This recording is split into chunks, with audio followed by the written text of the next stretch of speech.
General Jack Keane with us now.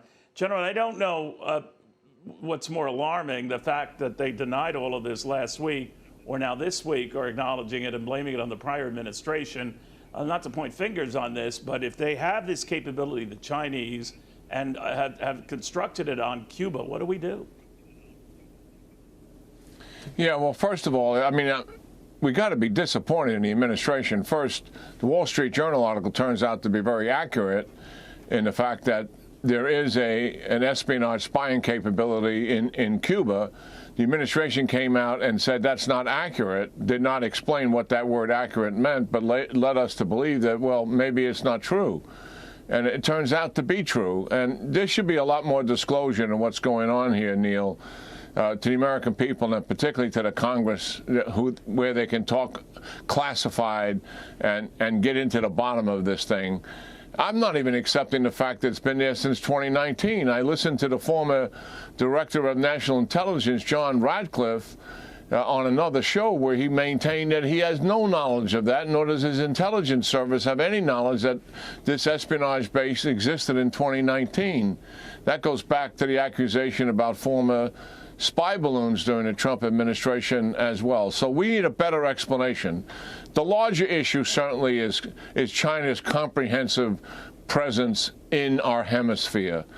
They're in 21 countries with the Belt and Road Initiative, as Congressman Walz pointed out. They own a number of port facilities, which is one of their strategies. We know that China uses economics, financial influence as weapons. Weapons for what? Geopolitical influence. Remember, their goal is certainly to dominate and control the Indo-Pacific region and replace the United States as its world leader.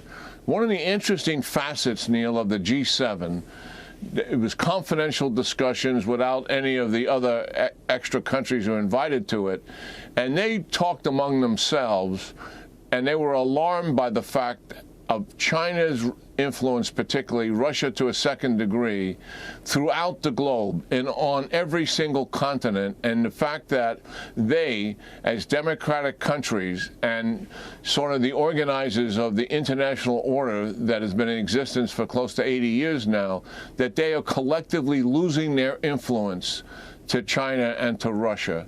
And China's major weapon is economics, and certainly mercantilism and the pressure of their predatory economics.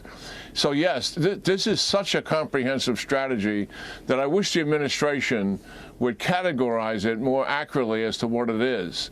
And the fact that we are interested in containing China. China's got it right. China says the United States is really trying to contain China. And that is accurate. But we keep saying we only want to compete with them.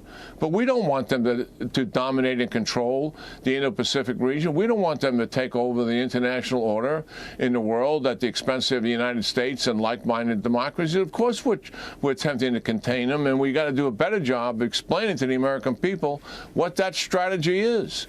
And that's my frustration here. This is a pinprick in a sense, but it exposes a much larger problem. We have a base there, and you asked the question, Neil. We have Guantanamo Bay. So there are some things I'm assuming we're doing to counter this espionage threat, which is largely monitoring radio, telephone, satellite, and internet transmissions. Yeah, they are in our neighborhood. It's one thing to be in the South China Sea, but this is 90 miles off the Florida coast. General, always good having you. Thank you very much. Yeah, great talking to you, Neil. Have a wonderful week.